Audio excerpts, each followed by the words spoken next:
Hello बच्चों, let's read this question. Assume that each atom of copper contributes one free electron.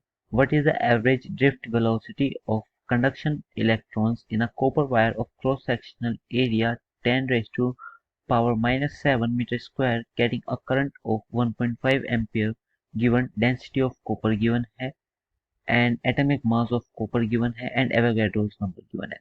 तो हमें drift velocity निकालनी है. Solution करने से पहले मैं इस क्वेश्चन से रिलेटेड आपको फॉर्मूला बता देता हूँ. इस क्वेश्चन में फॉर्मूला कौन सा यूज होएगा.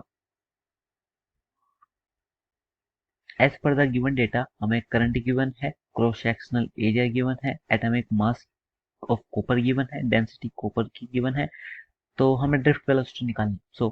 इस केस में जो हम फॉर्मूला यूज करने वाले हैं वो करंट का NEAVD. This formula is used here.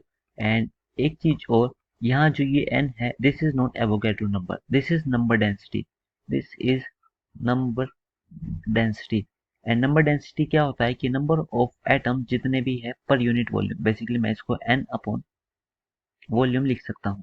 तो ये होता है आपका small n which is number density, जिसको हम capital N divide by volume लिख सकते हैं. और यहाँ पर इस चीज में जो हमारे पास क्वेश्चन में गिवन है वो copper contribute one free electron. Basically जो कॉपर का एक एटम है वो एक फ्री इलेक्ट्रॉन कंट्रीब्यूट करता है. और बस अब इसको हम आगे सोल्व करते हैं. पहले तो हम गिवन डेटा भी लिख लेते हैं बिकॉज उससे क्वेश्चन करने में काफी आसानी होती है.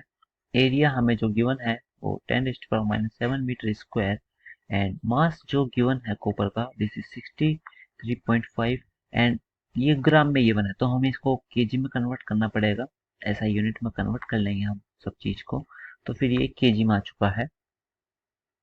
एंड जो आपके पास n की वैल्यू है दिस इज 6.023 इंटू 10⁻23. ये बेसिकली याद भी होनी चाहिए आपको.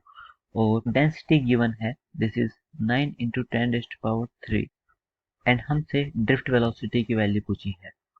इसको फाइंड करने के लिए हम नेक्स्ट पेज पे चलते हैं.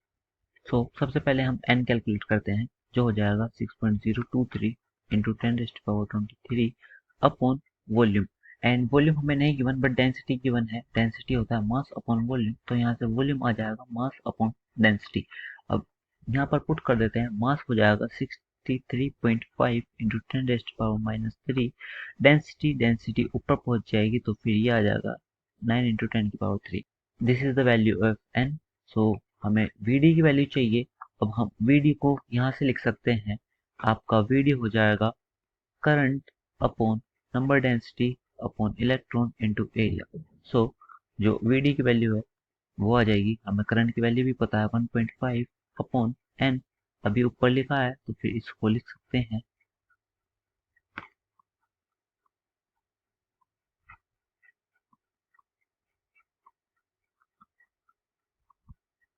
ये हो गई आपकी n की वैल्यू. एंड अब electron which is 1.6 10⁻⁻19 and area हो जाएगा 10⁻⁻7 10⁻23 इंटू 10⁻3.